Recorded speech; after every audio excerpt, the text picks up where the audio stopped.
le magazine que vous offre la MBC pour permettre au mieux connaître et comprendre au droit. Aujourd'hui, nous pour intéresser nous à ben nouveau la loi et règlement qui vise à amener l'équilibre en droit ben consommateur et intérêt ben commerçant. Ben consommateur plutôt, bisa qu'on le droit l'essentiel quand vous faites ce ban achat.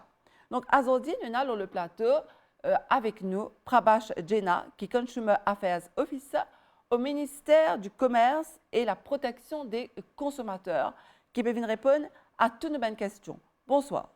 Bonsoir Nathalie, bonsoir les téléspectateurs.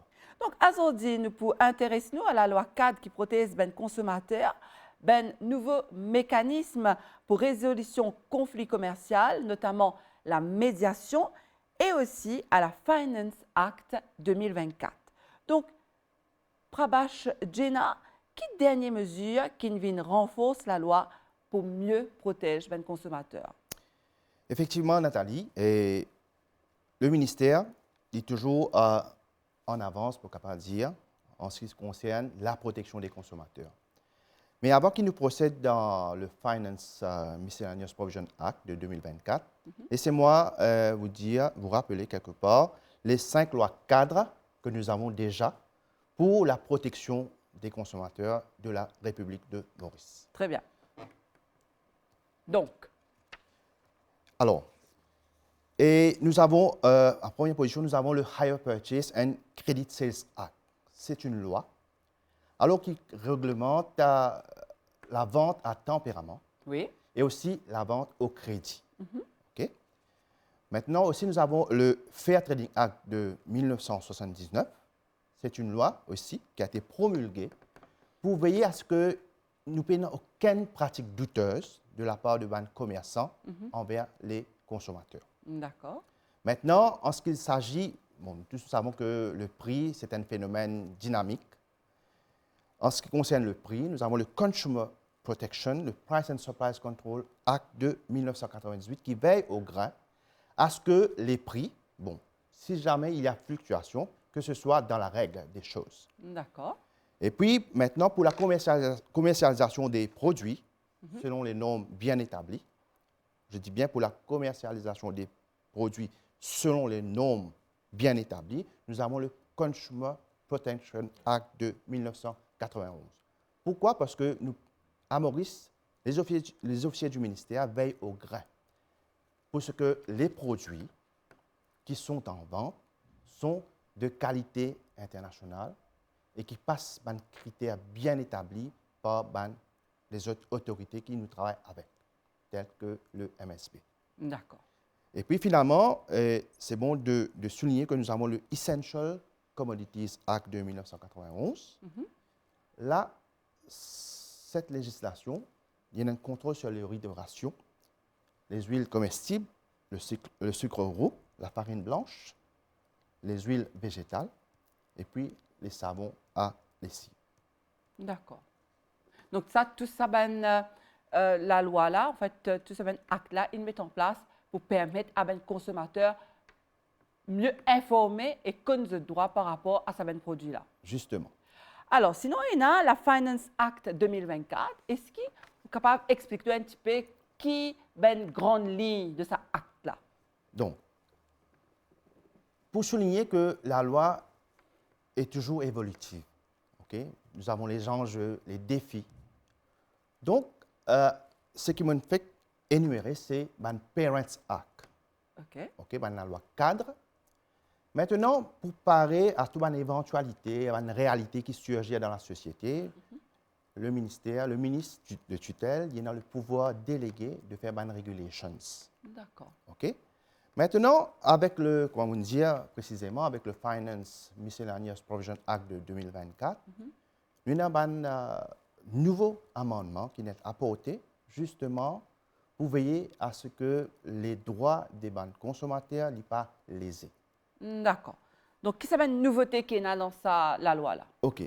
Entre autres, bon, nous avons 2 lois cadres qui sont visées particulièrement.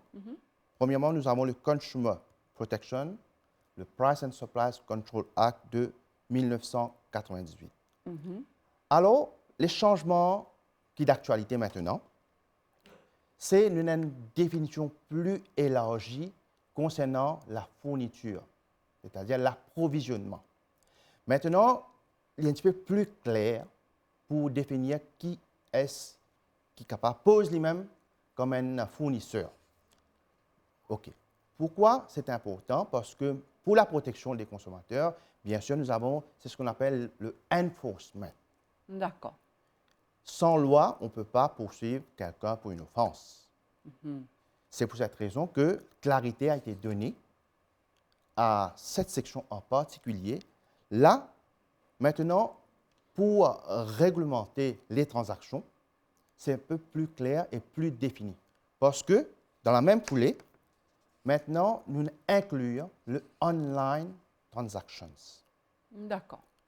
C'est-à-dire, une transaction qui nous fait en ligne, que ce soit Facebook, TikTok, ou bien les autres grands Réseaux sociaux qui nous connaissent.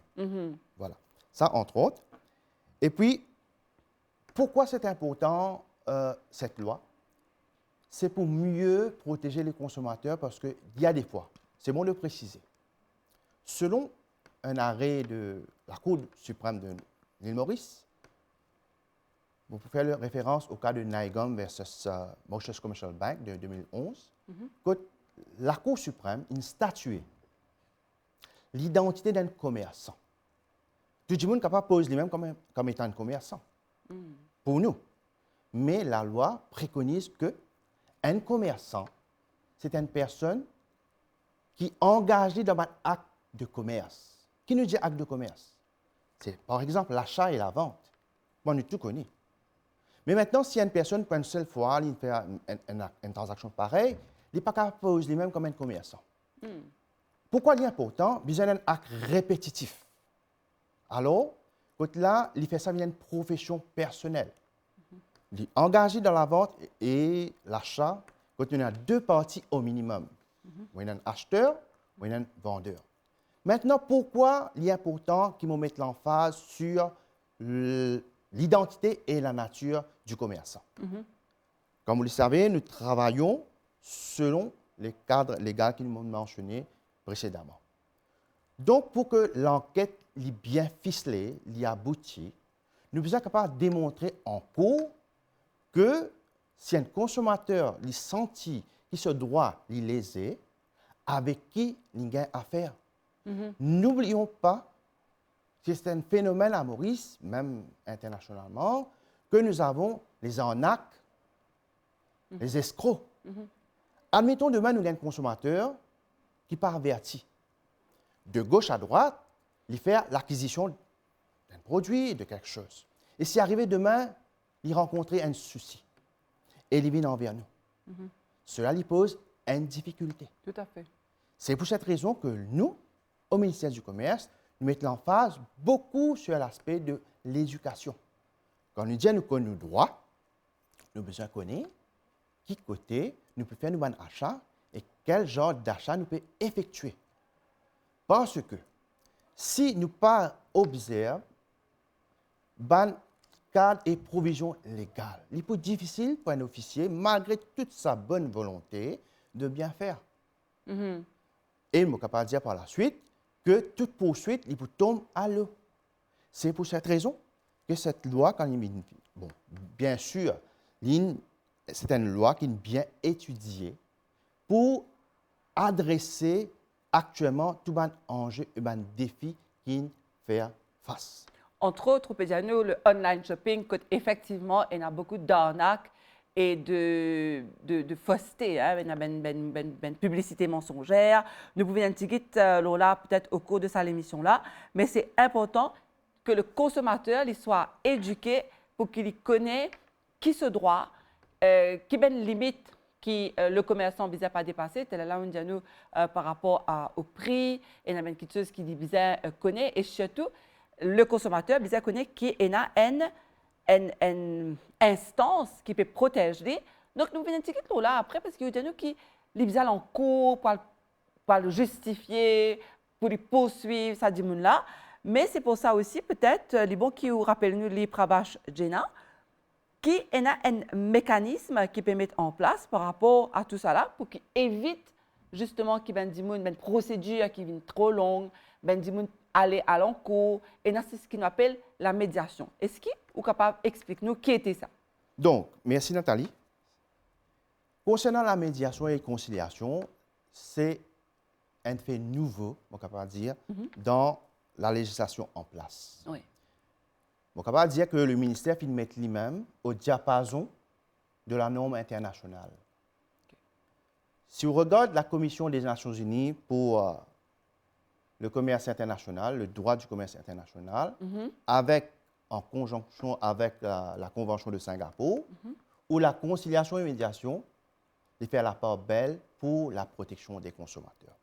Bien sûr, notre système de loi, le mécanisme en place, le système veut que toute offense qui est rapportée, il bien suivre son cours pour que le magistrat prend le dossier, il juge, selon et à la base de l'évidence que l'officier peut produire.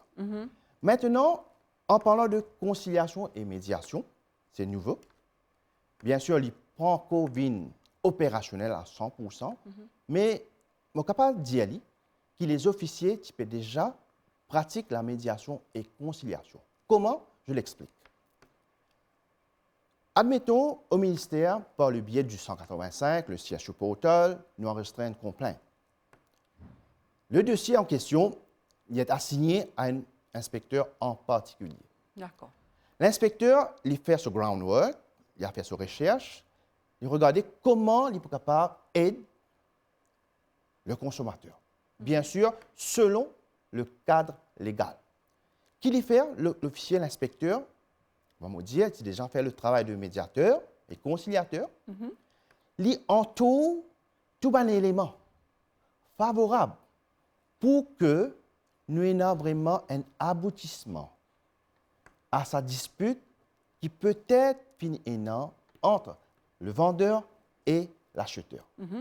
Donc, en créant cette symbiose, cet environnement, très souvent, dans la majorité des cas, nous faisons faire l'observation que nous arrivons à un consensus et le consommateur et le vendeur, toutes les deux parties, sont sorties gagnantes, sont rapides, nous avons une résolution du complaint en question. Et dans ce cas-là, le cas est terminé, il parle en cours. Bien sûr, maintenant, là, quand nous avons un deadlock, un stalemate, nous ne pouvons pas faire autrement. Nous prenons statement en écrit, témoignage en écrit du consommateur, quand il expliquait avec détail comment ses droits viennent être bafoués. Et à la base de ça, l'enquête y aboutit. Nous avons cela pour décision avant au DPP, et puis cela atterrit en cours pour que le magistrat il donne ce ruling, ce jugement. D'accord.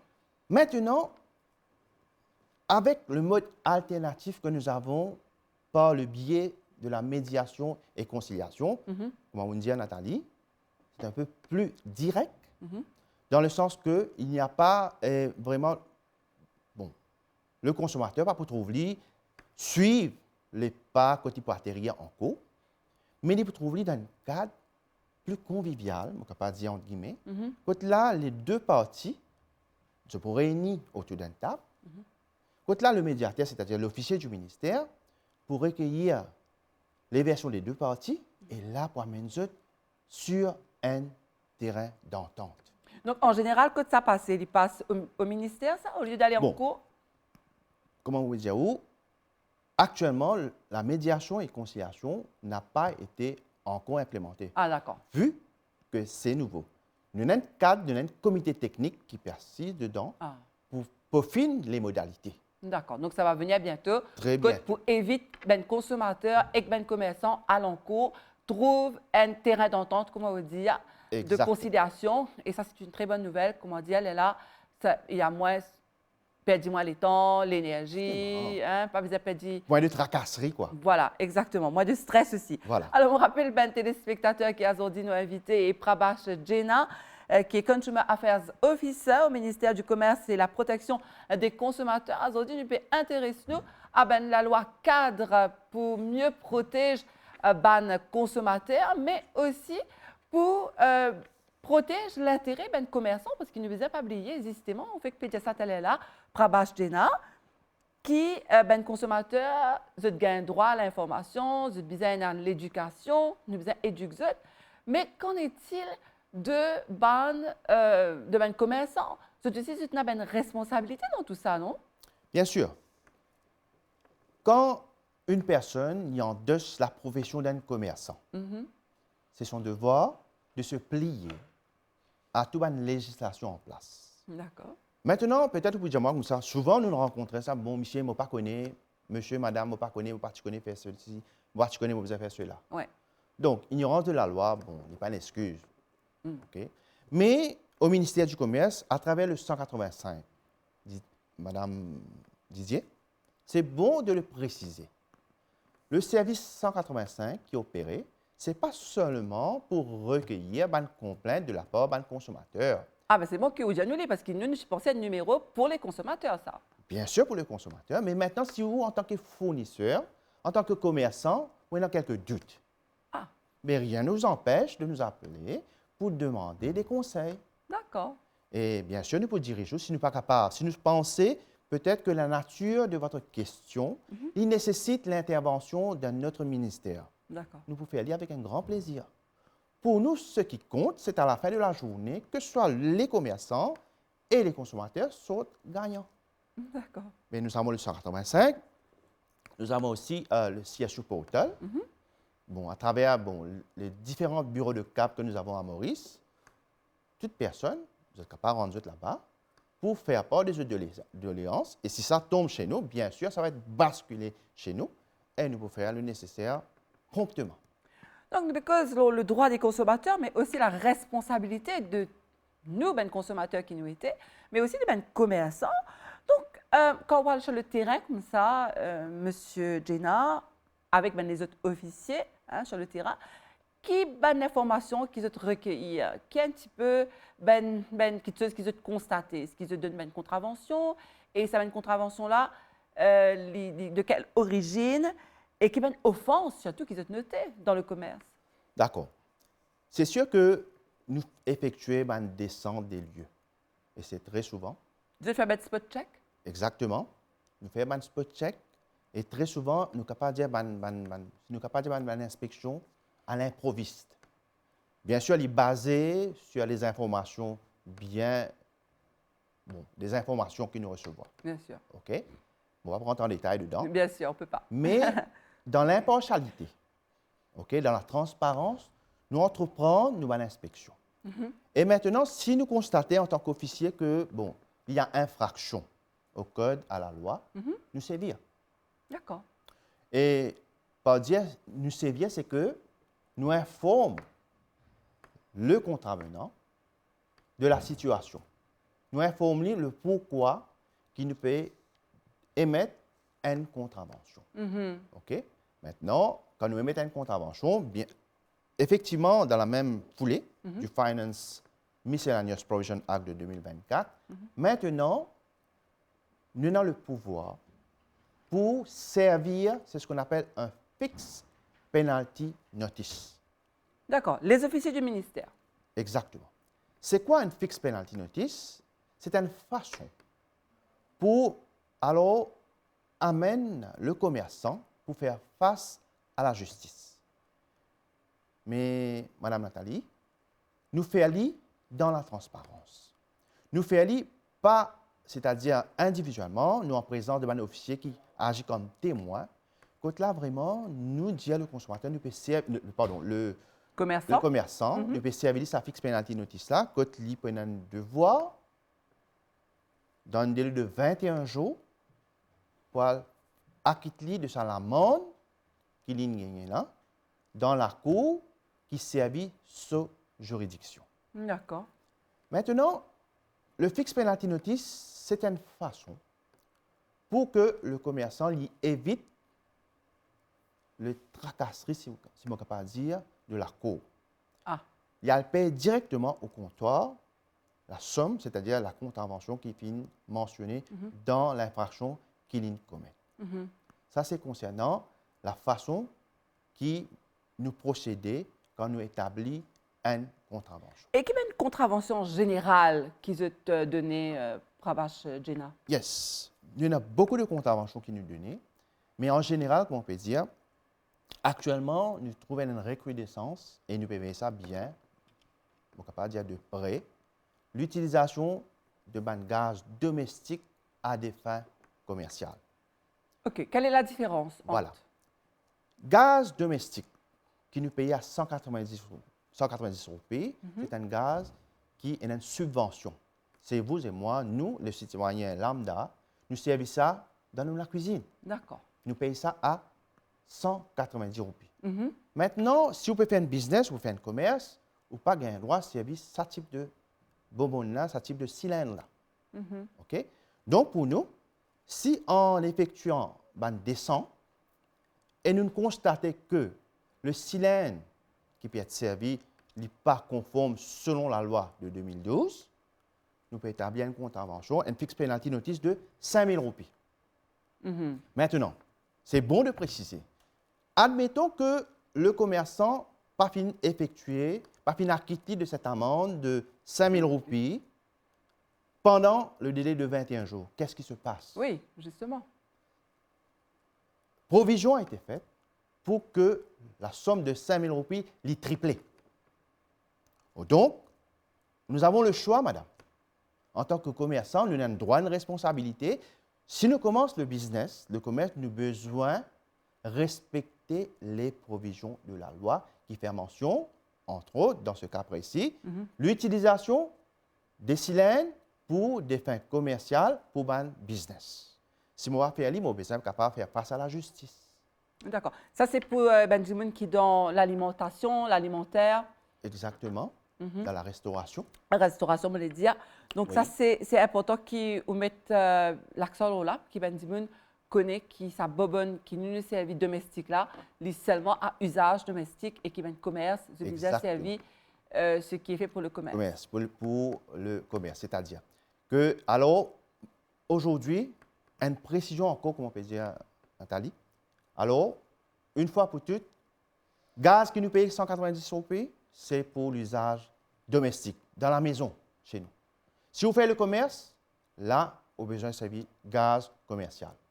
Il est disponible dans un point de vente et dans un grand distributeur qui est dans Maurice, nous avons gaz rouge, gaz bleu, gaz jaune. On peut pas téléphoner à concession, distributeur.